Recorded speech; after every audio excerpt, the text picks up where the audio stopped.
Hello, my name is Daniel Castro. I'm Vice President of ITIF, the Information Technology and Innovation Foundation, nonprofit, nonpartisan think tank in DC. I'd like to welcome you to today's panel on balancing national security and economic competitiveness in AI export controls.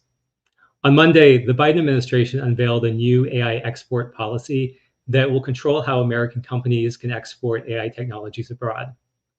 The rule is going to create a global licensing framework for frontier AI models, which are the most advanced AI models available, and then expand the licensing regime for advanced AI chips. And the rule carves the world up into three groups. First, a group of close US allies. This contains 18 countries like Canada, Australia, Japan, and the UK. Second, a group of US adversaries. These are generally countries of concern. These are the countries where we have arms embargoes with, countries like China, Russia, and North Korea. And then finally, the rest of the world. And that includes close US partners in many other areas, such as India, Brazil, Mexico, and Switzerland. Now, there's no restrictions on AI technology exports to the first group. And then there's a pretty much total ban on exports to the second group. And then for the rest of the world, what these rules do is they create a complex licensing regime and a national chip cap for each of these countries.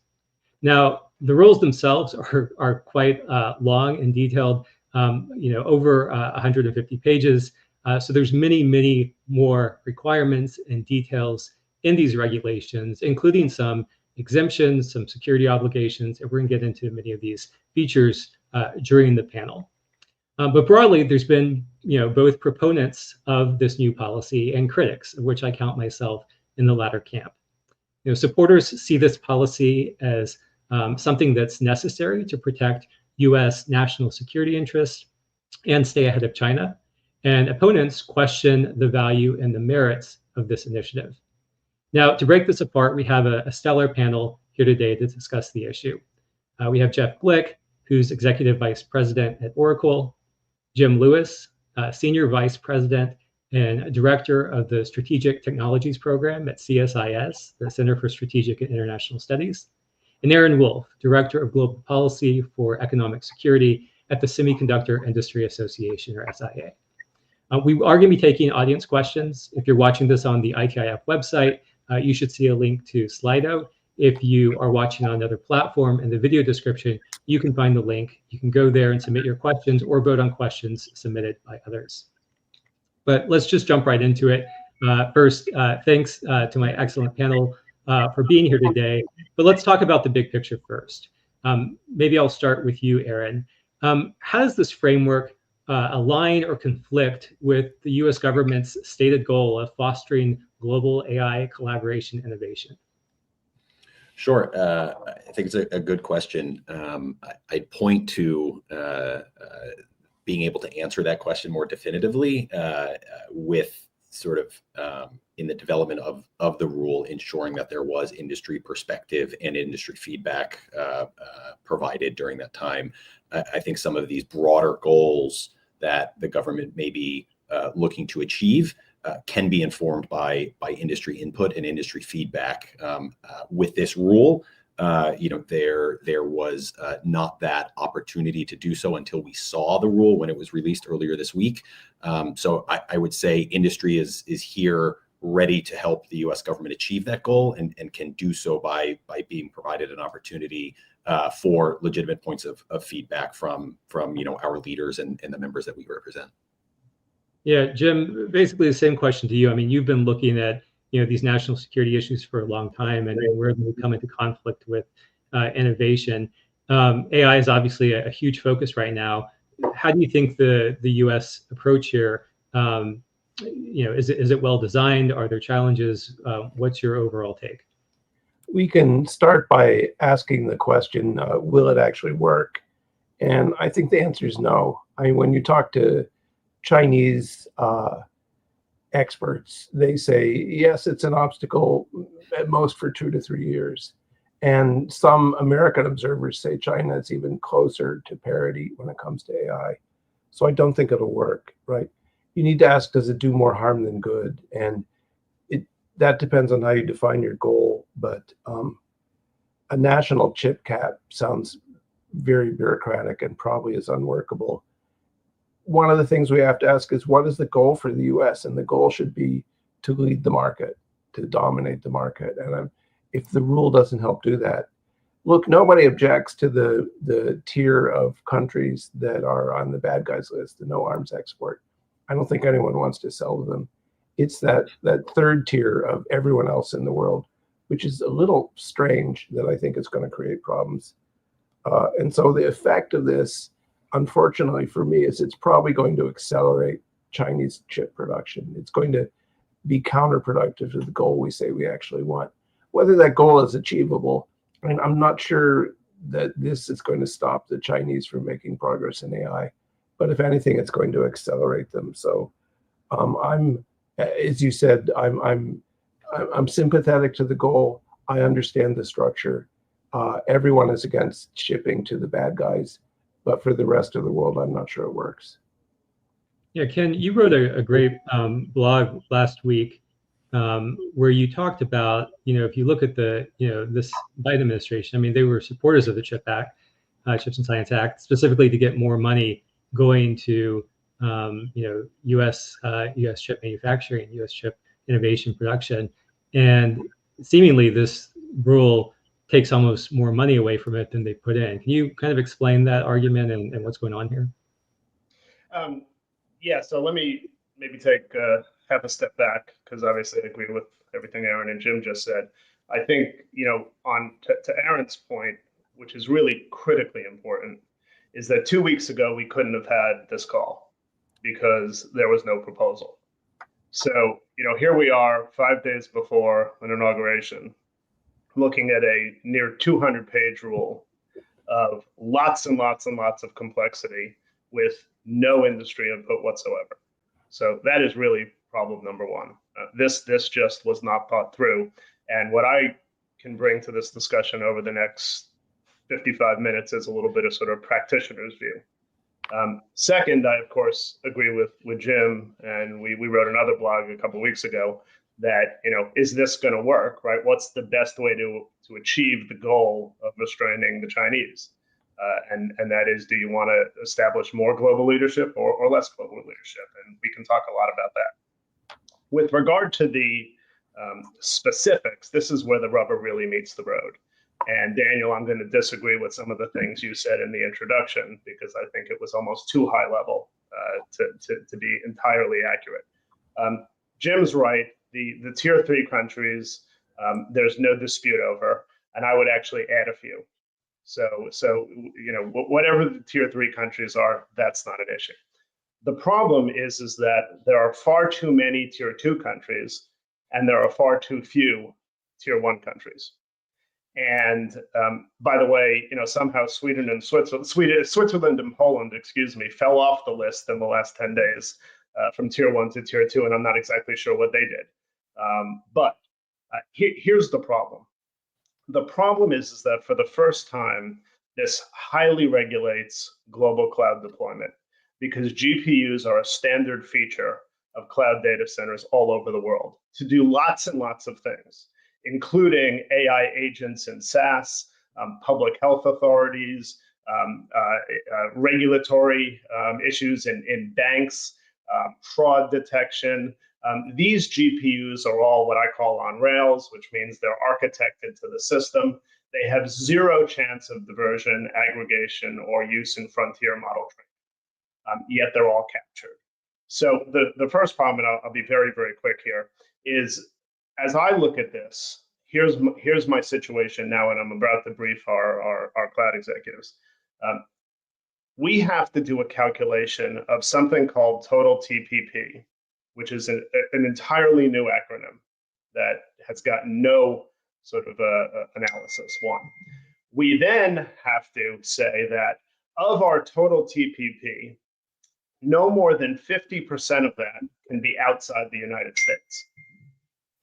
We then have to say that of the 50% outside the United States, no more than 25% can be in the tier 1 countries.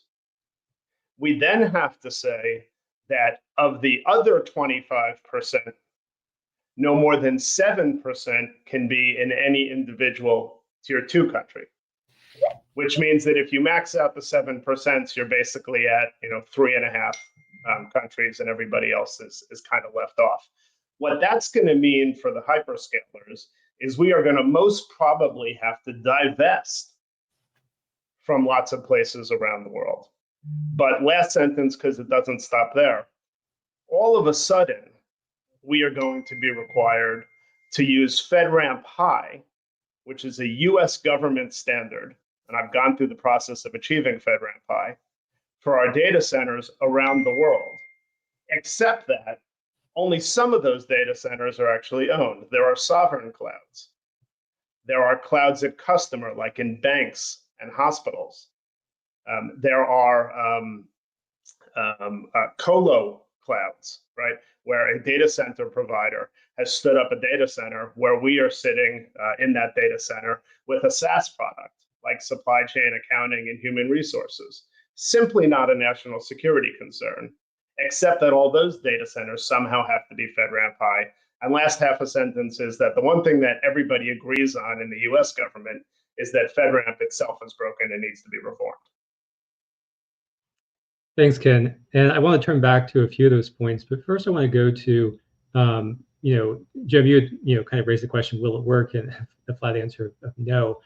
I wonder if you can just, expand a little bit more on that in terms of, to what extent, do you see these measures having any impact on access by, China and other countries to advanced AI chips and models? And what kind of risks do they create?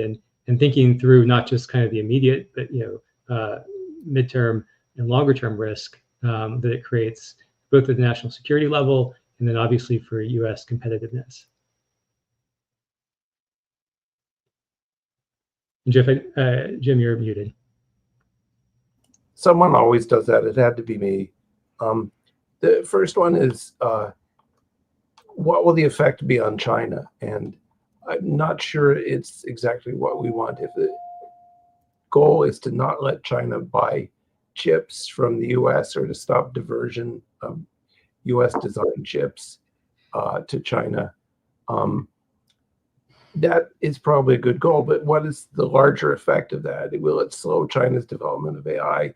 More importantly, will it slow China's capture of the global market for cloud services and for data centers? And the Chinese are aggressive in this.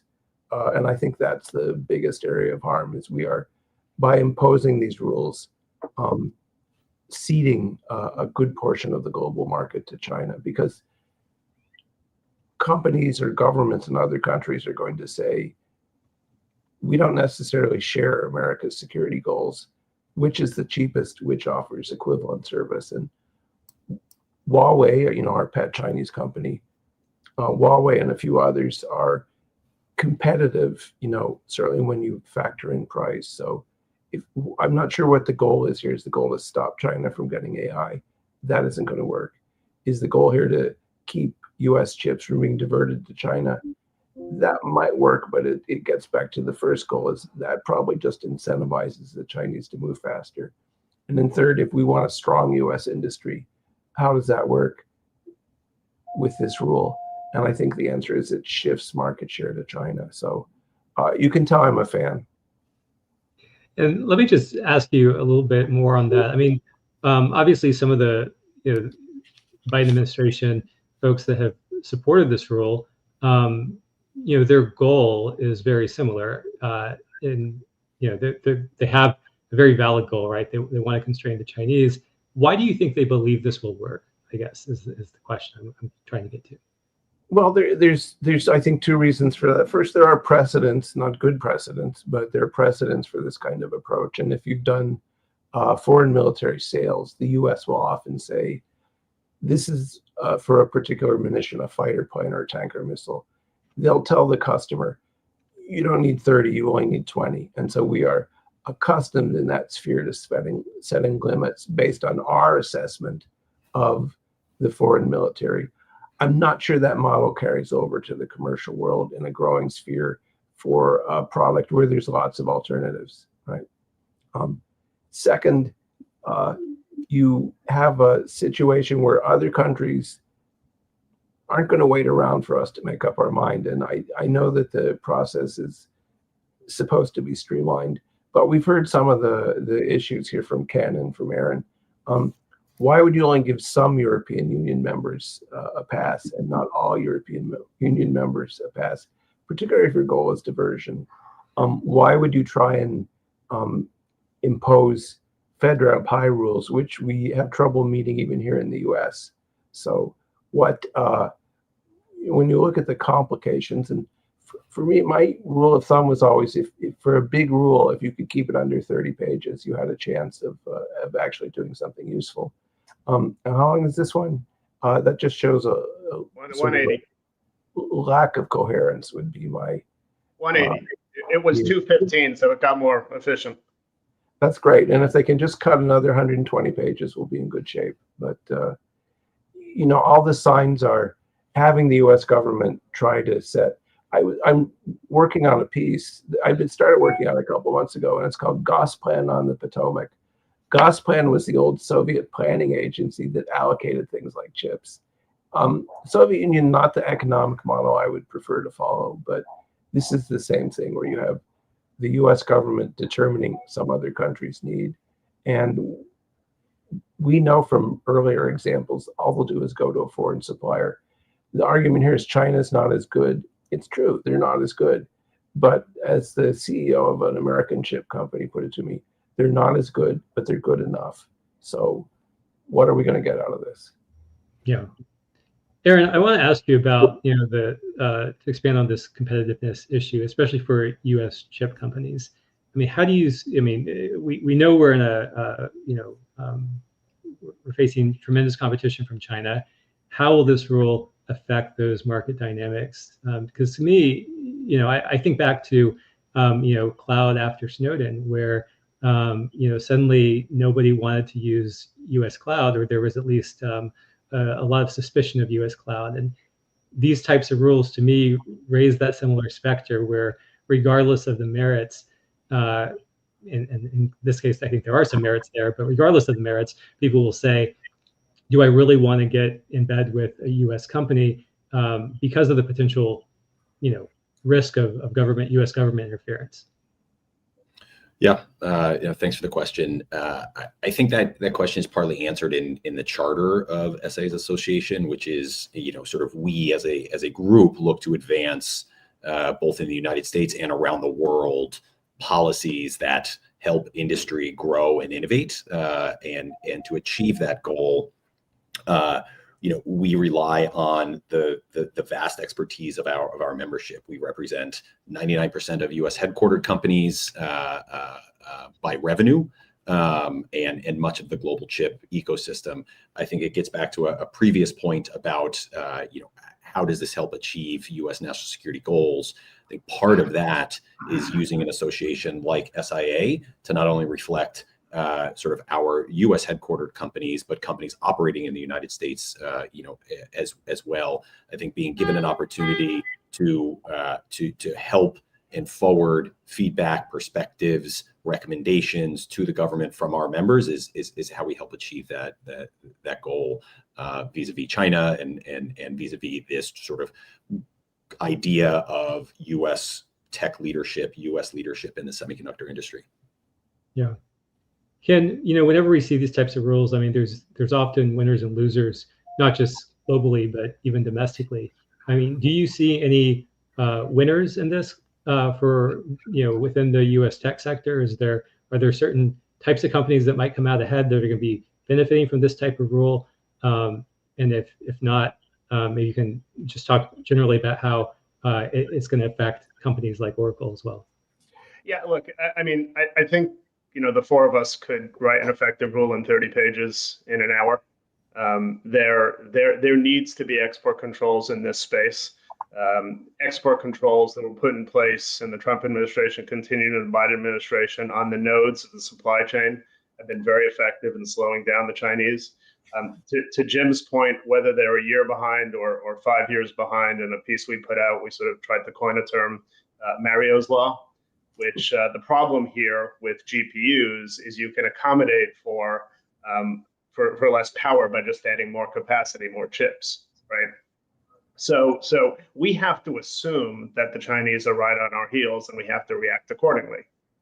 What that says is let's put a set of export controls in place that we all understand, that we can actually execute against. They should be more, they should be bigger than they are today. But what there can't be is a situation where, look, I mean, from a US perspective, I don't know a US company that doesn't have more than 50% of our revenues outside of the United States. That's a good thing, right? Except that what we've now done is we've said by statute or by regulation, right, you are not allowed to deploy more than 50% of GPUs outside of the United States. Okay, that means US industry is a net loser under this discussion, as far as I can tell. I think that there are lots of details around these national VEUs, which are going to create new foreign competitors. Because remember that, you know, if I'm looking at this from Oracle's perspective, I've got to do this math and I've got to deploy what I can deploy, which means that since we are all hyperscale growth companies, Amazon, Microsoft, Google, ourselves, right, we are going to be at our caps. Okay, now along comes tier 2 country that applies for a national VEU, okay, and gets a bilateral agreement to deploy more chips. Who's going to deploy those chips since the 4 US hyperscalers are already at our caps? That's got to be a new foreign entity or a new US entity. So what has to happen here is let's put our arms around the problem, which are data centers and chip deployments capable of doing frontier modeling and capable of doing weapon systems development. We know what those are. We know the limits. We know what's required. So step one is let's cut out everything else, right?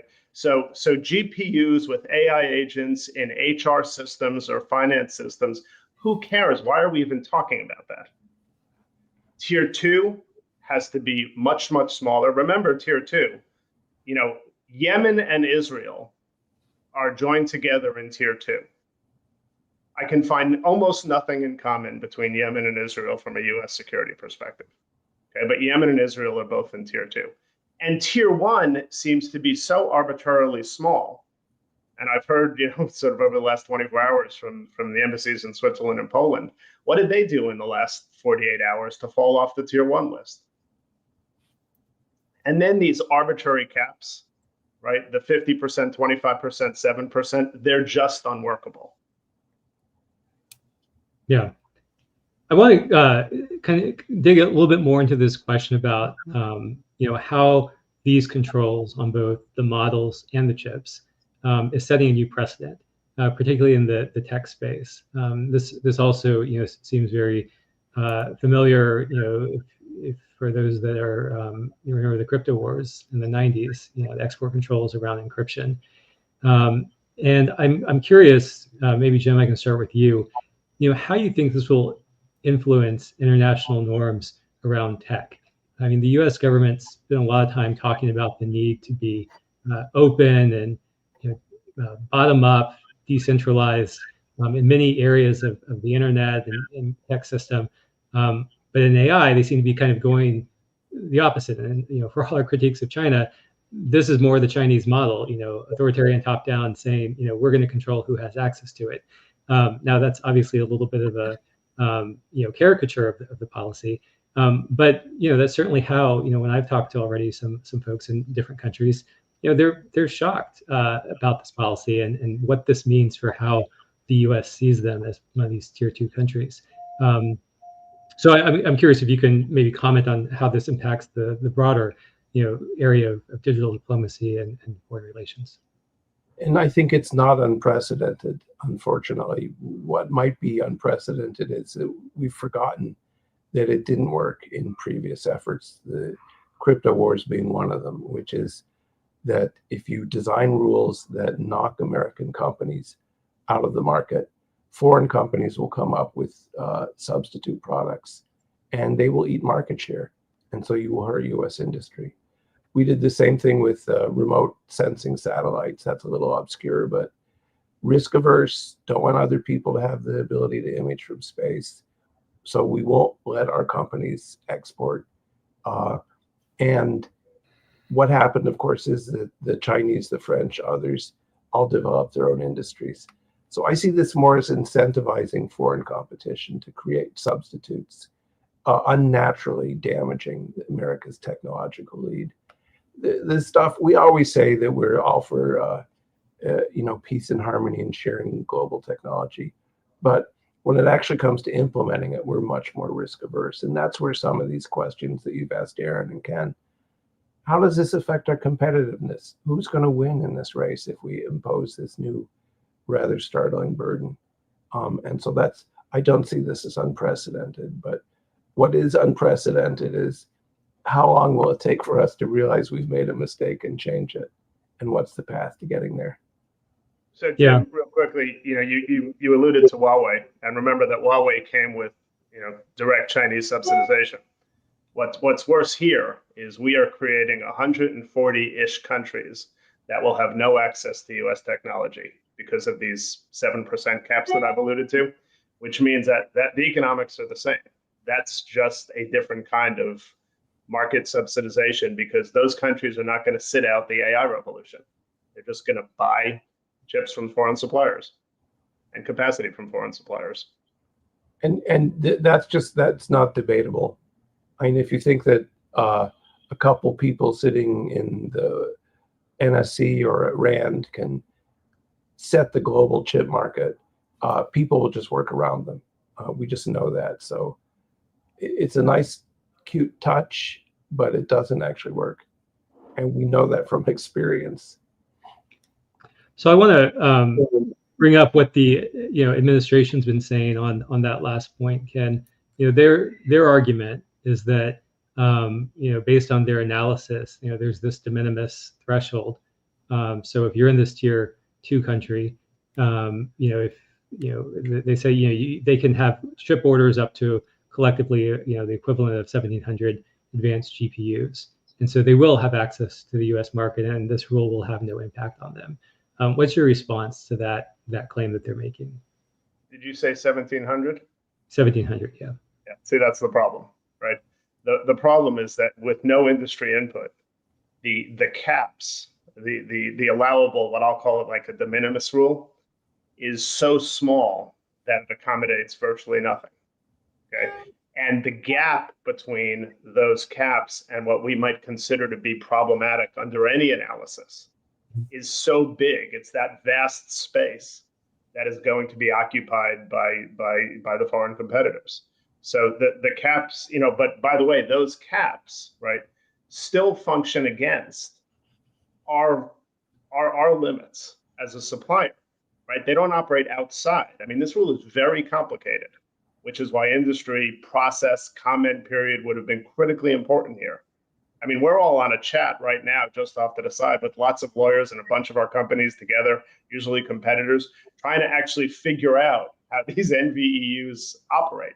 But the best assessment is that those LPP exemptions that you're talking about, Daniel, do not trump, no pun intended, the larger caps that we will be operating under. And that is total TPP, no more than 50% of total PPP outside of the United States.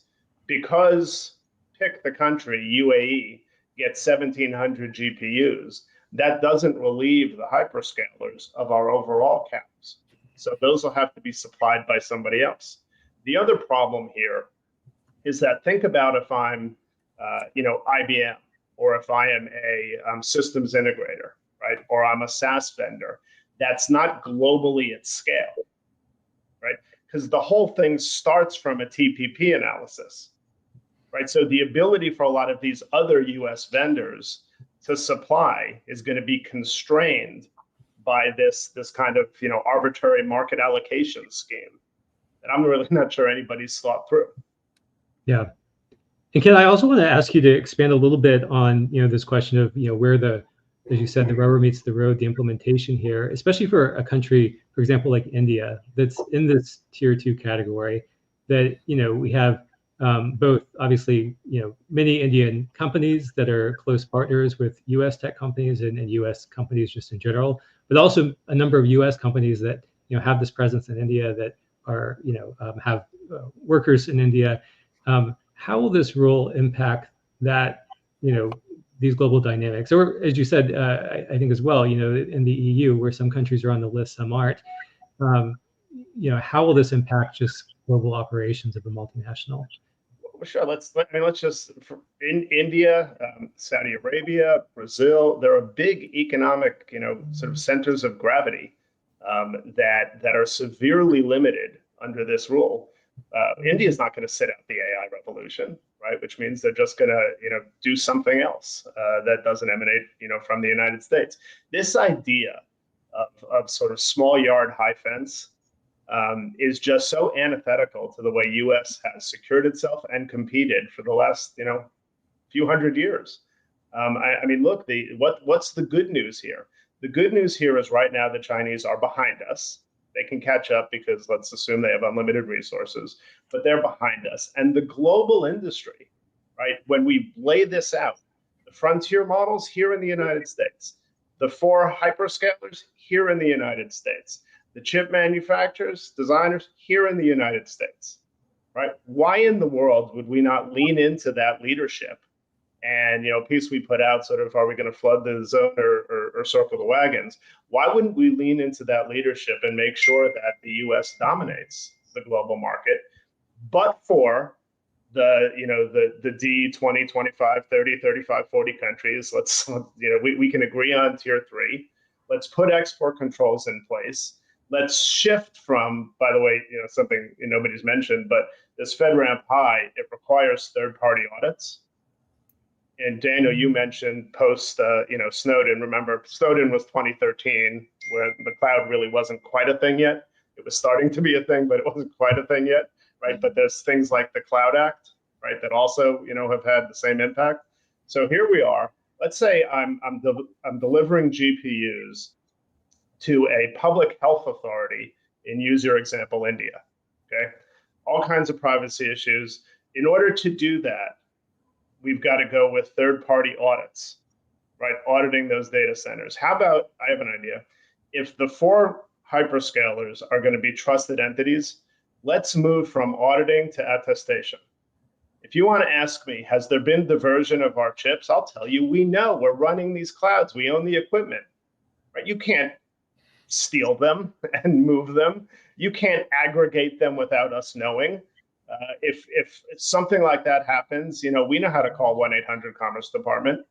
Let's move to attestations. Let's put in export controls. Let's do this traditionally, right, where we start with the tier 3 list, and then the presumption is that everything else is more or less okay with licenses. Let's talk about reasonable things like know your end user, know your end use, which is perfectly doable in a world of cloud.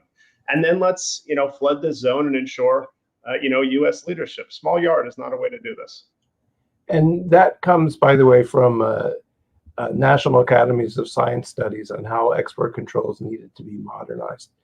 That was written, I think, in 1988. And so it's kind of sad that we're using analysis that is now approaching 40 years old. And to the point of what is it we want to do? The one explanation I've heard for Poland is there's a fear that Poland would somehow divert chips to Russia. But we also went through this before. There's a sensor and navigation chip that goes into commercial aircraft. And for a brief period, some departments argued that we should not allow the most advanced commercial aircraft to go to China because the Chinese would buy the aircraft and then remove the navigation chip. Now that would make the aircraft unworkable, but that's the kind of thinking that lies behind this. It's a design for an earlier century. The idea that you're going to be able to take a chip out and no one will notice, and that the Chinese will run around collecting chips from different people. Diversion is a problem, but this isn't a solution to it. But Jim, you got to divert a whole lot of chips before you can do a frontier model. Oh, that's what I mean. It's not some guy with a suitcase. The gap is so enormous here. And look, the thing about these GPUs, we haven't talked about power, right? And I'm going to say this tongue in cheek, but if somebody's doing a frontier model, you can see that from Mars, right? There is no way to hide this.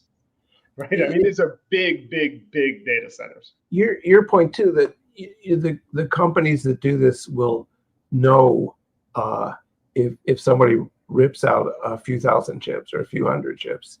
And the idea that you are going to have companies or governments in the middle tier, the rest of the world tier, that will buy extra chips and then sell them to China. It's possible, but it seems really unlikely. And there's regulatory ways to deal with that without actually just blocking whole countries off. I don't know if I said this already, but the only argument I've heard for Poland is that, well, Poland's next door neighbor is Russia, and we don't trust the Russians. Huh? So a little more thinking on how to modernize the regulations, how to make them. We all agree with the goal: Russia, China, Iran, etc. No sales, got it. But it's that middle tier that creates problems. But Jim, see, under the rule, Poland's not going to get any more than the 1,700 de minimis anyway, right? Because, you know, at 7% per tier 2 country, each hyperscaler basically has 3.5 countries to service, right? So that leaves 135, you know, completely uncovered by U.S. technology. Well, that's where I think I hope all of us agree. Would you rather have the U.S. dominate the market, or would you rather leave the market open for someone else to dominate? And I'll give you a hint. That someone else's first name begins with the letter C, right? So what would be a rule designed to advance U.S. market leadership would make sense, to keep it out of the hands of the truly untrustworthy countries. But this rule doesn't hit the market. And so my bet, I'll say it, it's a little early, but I think this is going to need some significant reworking to avoid damage. And the question is, how long will it take us to realize that damage is occurring and we need to rework the rule? Yeah, and Aaron, I want to bring you in on this too. I mean, you know, just from SIA's perspective, I mean, as you're looking at the market dynamics, I mean, how are you seeing this impacting, you know, these smaller countries, especially, you know, the ones that are not on this, you know, allied list, that are in the rest of the world category, and, you know, to the extent that they're pushed towards China even a little bit, you know, what does that mean in terms of, you know, down the road when, you know, China's closer to parity with U.S. chip makers? Yeah, I think that the Chinese market is always going to be there, just given its size. I'll leave to the impact of these two-tier countries and companies operating within those countries. I'll leave to Ken and Jim. But I think part of this conversation of what we may be missing here as well is that, in addition to this AI rule, even just starting from December 2nd, we have seen a December 2nd rule. We have seen the AI diffusion rule. We have seen the foundry rule that came out earlier this week. We also saw the connected vehicle rule. I think companies, from our perspective, are still trying to wrap their heads around each of these several hundred-page rules from a compliance perspective. And I think Ken brings up a lot of important questions with respect to the AI diffusion rule that industry is asking about the impact to their company, the impact to how they sell chips abroad, but at the same time and in parallel, being asked to walk and chew gum with equally complex rules. I will say that having just had the AI diffusion rule released on Monday, we also saw an amendment to that rule released in an export rule that was issued yesterday, and that amendment went to the license exception. So to say that this is somewhat of a moving target, it has been since the beginning, and I think being able to more definitively answer that question about the impact to tier 2 companies countries or companies operating in them, I think, you know, is a conversation to be had in the development of these rules. So we talked a lot about chips, but, you know, an important part of this rule is that it also includes closed weight AI models, frontier models specifically.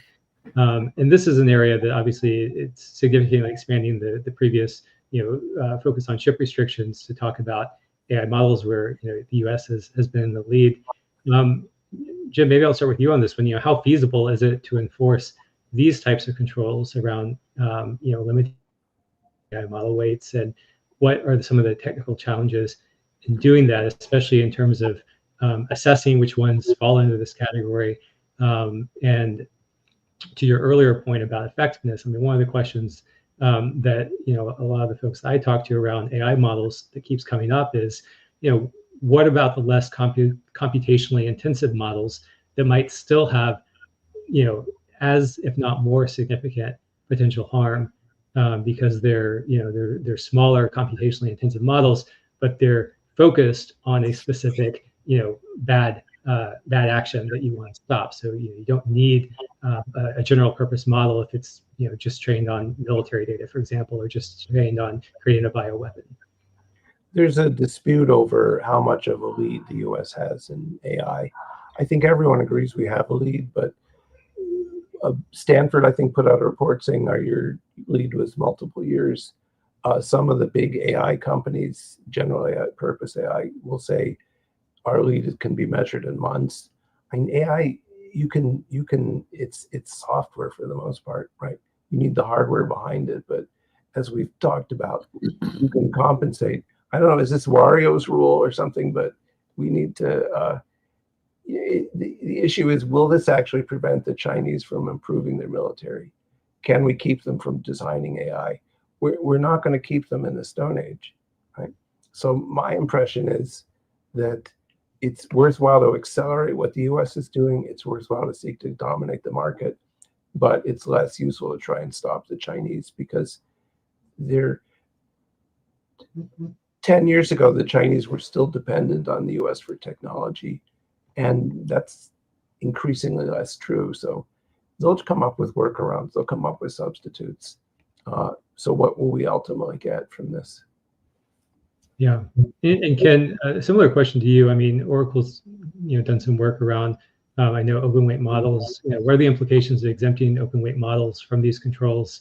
And to what extent does that undermine the goals of the rules? Well, Jim and I have a few decades of experience wrestling with how to handle open source and export controls, because fundamentally the problem is that if you've got an open source capability that's freely downloadable around the world, then what is the rationale for restricting a closed source that does the same thing? Therein lies the problem, because there are a lot of open source frontier models. But I think it's important for us to think beyond frontier models, because while that's critically important, we need to understand there are lots and lots of other models. There are industry-specific models in healthcare and banking and insurance and supply chain and retail that are being built on industry data, right? That have massive potential for efficiencies and productivity, and that have nothing to do with frontier models or weapon systems development. There are enterprise-specific models that are being built by specific companies using their own data to increase their own productivity and efficiency and competitive advantage, and nobody should care about that either. There are sovereign models, right, within friendly governments that are building based on their own data, right? The capabilities to improve delivery of services. So the first part here is we have to take a step back, and I think where Aaron and Jim started is say we need to define what exactly we're trying to control, and then set the rest of it to the side. Control what we need to control. I think we all understand how to draw a line around that. I think U.S. industry is a partner in that. Remember, just from our own perspective, Oracle's perspective, 10 years ago, we decided to forego the Chinese cloud market and not put a hyperscale cloud in China. And that is because we were unprepared to do a joint venture and a partnership and put IP at risk and put our technology inside the CCP. So, U.S. hyperscalers, by and large, are putting our money where our mouth is. We are ready to be partners in trying to figure out how to constrain the Chinese and the other countries on that list. But this can't possibly be the answer, because a small yard is just simply not U.S. leadership. Yeah. So I want to turn to audience questions in a moment, but just to kind of wrap up this part of the discussion, this has come up a few times, what's an alternative, or what would you recommend as an alternative if there is one? And I want to ask each of you, Aaron, Ken, and then Jim, if you were to propose an alternative framework, or if you were to, advise the incoming Trump administration, if they were going to keep this framework, but just make some tweaks to it, what would you recommend? What's your advice to what they should do moving forward? I'll start here. The rule has a 120-day comment period, so it seems far away. But as we know, these creep up on us really, really quickly. That exact question is what we're working with our members on right now. How do we want to formulate our recommendations? What are they? And then understanding that we are in 4 days going to be going through an administration transition. How do we, as an organization and on behalf of our industries, engage the new administration on this rule? That's a question to be answered, but one that we're working on currently with our members. Ken? So I'd say, when you design a regulation, you should have some goals in mind. And the goal we should have in mind for this regulation is how to accelerate U.S. leadership in this market. And the best measure for that is market share, noting that there's some countries we don't want to sell to, but our goal should be to have the biggest market share for American companies possible. Second goal is, I'm amazed, I was amazed, and I'm still amazed that anyone would pick FedRAMP as a model to copy. Nobody likes FedRAMP, right? And there's a huge effort to modernize FedRAMP. So why would you say we're going to take this 1990s Ford Taurus and make it the centerpiece of our automotive policy? Same with FedRAMP. So focus on market leadership. Think about things like self-attestation. That's probably what I would do. Well, Jim, as you know, most U.S. capabilities that require FedRAMP High are operating under waivers. We went through that. Yeah. We just finished a Cloud Commission report, and one of the recommendations was fix FedRAMP and then get rid of waivers, because some of these waivers are approaching being a decade old. So it's like, why have a restriction if you waive it all the time? But the exception eats the rule. It's not the model that I think most people would have picked, but you don't win a race by standing on the brake. And that's probably what I would think about when I was designing a new version of this regulation. Yeah. Ken, any principles you'd want to see in an alternative framework? Yeah, look, first of all, the rule needs to be withdrawn. Okay, that doesn't mean there aren't elements in the rule that make a lot of sense and that should be in a new rule, but there needs to be extensive conversation and consultation with industry. Remember that, I'm looking at this rule, which is, I put in one of my blogs, it's the, Washington's jumbo shrimp, because, it's an interim final rule. There's nothing interim about this, which means that I have to be compliant 365 days from Monday. Okay. Well, part of the problem is that you ignore the fact that as we're thinking about our global supply chain, I've got power issues, I've got space issues, I've got supply issues with not only chips but other components of our cloud infrastructure. So I've got to plan way more than a year in advance, right? And we have a roadmap way more than a year in advance of how we're going to deploy our capability around the world. So this whole thing needs to be paused, because I don't even know how to accommodate for this problem one. Problem two, to pick up on where Jim was, there is not any scenario where the data centers around the world can be FedRAMP High certified in 365 days. That is just not going to happen. There's not enough money. There's not enough people. I have no idea how they're going to plan on doing that. Thirdly, just to again pick up on the FedRAMP High, remember that FedRAMP requires a data center to be deployed on sovereign U.S. territory. Okay, how in the world do I handle FedRAMP High in a colo, right? Which is commonplace. How do I do FedRAMP High, right? Talk about an oxymoron. How do I do FedRAMP High in a sovereign cloud? Right? I mean, that definitionally, right, is a country-specific sovereign cloud that was most likely put up with permission from BIS and has an export license, today. So this just needs to be paused. It needs to be withdrawn. There needs to be industry consultation. 90 days, right? I mean, that's 90 days I don't have, right? Because I got to plan more than, a year in advance. So let's push pause on it. Let's start over. We've talked about some of the things that everybody can agree on, right? End user, end use, attestation versus audits, a real, pick the list of bad guys and then figure out a way to, to handle, again, tier 2 is too big, tier 1 is too small. And these market allocation caps make no sense whatsoever. So I want to go to a few of the audience questions. One of the first ones we had, how would you compare this approach to the various ideas for on-chip governance? Would like to take that one, Aaron? I'm happy to jump in. Like this rule, that the idea of on-chip governance, or the question around on-chip governance, is one that has been asked and has been written about, has been contemplated on the Hill. It was in, I believe, Senator Schumer's AI policy roadmap. I apologize if I got the name wrong to anybody on the Hill that may be on the call, but I think stands for industry consultation, stands for back and forth with industry.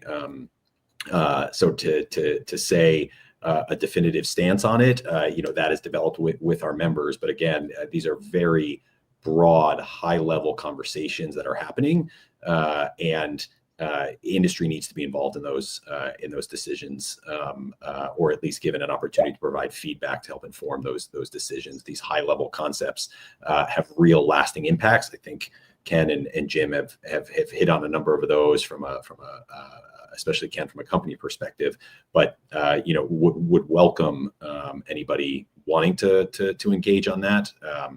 So that's how I would think about that on-chip governance or on-chip mechanism concept. Thanks. Anyone else want to comment on that? Otherwise, we'll move on to the next question. There's a complicated answer, but let's move on. Great. Why it's an idea. So one of the questions was, can you compare this rule, the new rule, to the 2024 status quo, particularly for a company that wants to export to a country in the Middle East?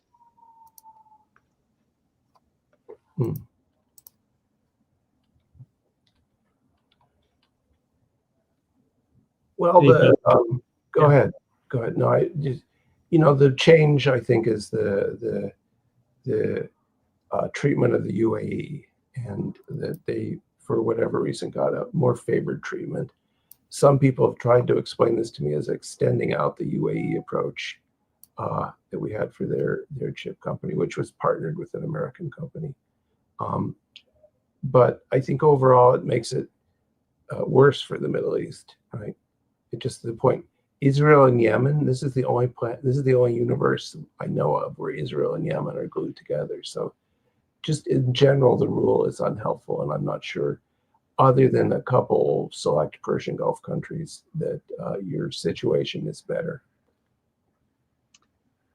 There's I guess it was late December where Russia announced this new BRICS AI alliance network, where the goal is to share capabilities, models, but potentially compute as well. When you look at some of these overlapping lists, you can see, if the goal is to restrict access to Russia or China, that if you have these groups growing their alliances with common U.S. allies, that creates a challenge. How do you think the U.S. should respond to that? I mean, to me, one of the biggest challenges is we should have announced an alliance a long time ago and made a condition not partnering with these countries, but obviously we haven't done that. And I'm curious, where do you see us going from there on where Russia and China are basically building this network? Well, so the problem, Daniel, is we've constrained ourselves in this rule. We have no flexibility, right? So let's say Saudi decides to pursue. They were working bilaterally with the Biden administration to come up with some sort of an agreement to permit access to chips. Fine. Let's just say, I don't know what that was, but let's say that is sufficient to get them national VEU status under the rule. Okay, and that happens sometime in the future. The problem is that doesn't operate outside of these other market allocation caps. So what we can't do as a business, and what the four hyperscalers can't do, is sort of withhold capacity, right, because we're already so constrained under these rules, and say there might be a time when Saudi, right, gets national VEU status, and therefore they're going to have access to X number of chips, right? I may bump into my 7% rule. I may bump into my 25% rule. I may bump into my 50% rule. And remember that these rules change constantly. And this TPP issue, which is the ultimate sort of controller, also changes based on the mix of chips. So that the more, the more capability the newer chips have, the fewer chips I can actually export under this rule because my TPP changes. So this is a constantly changing dynamic of market allocation where we basically can't reserve for it. Now, what we're going to be told is, country X is strategic. We want to do something strategic. Therefore, there's a waiver or an exemption from these caps. And you can see where this movie hits.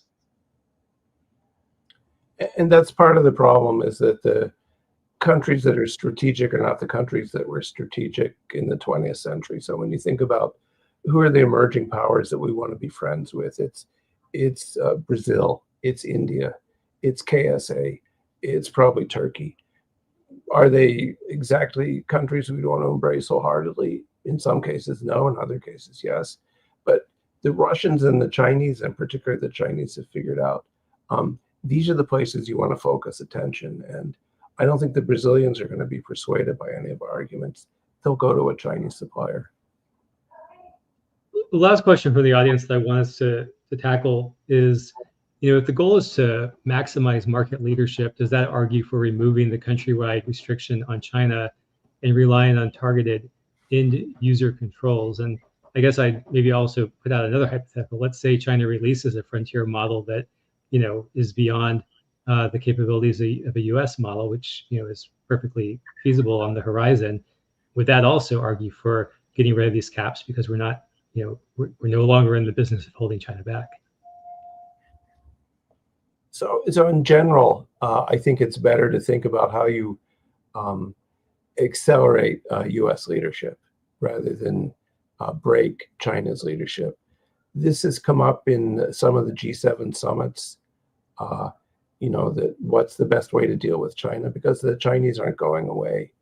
And I think that it's probably a bridge too far, frankly, just getting a feel from at least G7 members to say, we would be better. You can make a case that we would be better off selling into safe end users in China. Now, some people say there are no safe end users in China, but I just don't see how you can sell the argument of making it easier to sell to China, even if it makes sense. That's part of why we're talking here today, is that if you were going after China, great, we're on board. But when you're going after Brazil and India, what does that get us? And as good as BIS can be, imposing new regulations and new approval processes will slow down the market. And it's not clear to me that people will wait for us. They prefer American technology, but if they have no choice, they'll go with China. And that's pretty stark, but we've seen this movie before. I mean, Daniel, I call this Atari regulation, right? The problem is that industry can't move on a dime as things become strategic from a BIS perspective. Power, bandwidth, supply chain, compute, networking. This is really, really hard. We think about this stuff more than a year in advance. We plan, right? We have to worry about security. We have to worry about lots and lots and lots of different pieces to this puzzle. So, unless you give us some certainty as to what these markets look like, right, we have to assume that the rule is the rule. And this rule forfeits U.S. leadership. It just does. There's no way to argue that. So, imagine a world where we say we are going to constrain U.S. technology to less than 50% of the global market. Why would we do that? I'm going to say something. Exactly what this rule does. Pretty cool news about that. And last sentence, that's because GPUs are a feature of cloud infrastructure today. Right. Well, I think we've, as you said, it's over 150 pages, close to 200. There's a lot to cover. I really appreciate all of your time today going through some of the implications of this. Obviously, a lot for the incoming administration to think about, a lot for everyone to comment on in the coming days. Really appreciate your time. Thanks for all the questions from the audience. We're going to be continuing to work on this issue and thinking about how to make sure, we're not putting forth policies that are hurting U.S. leadership, and allowing more foreign competition in ways that are unfair and unhelpful to U.S. companies. So thank you again for your time today. I appreciate the conversation.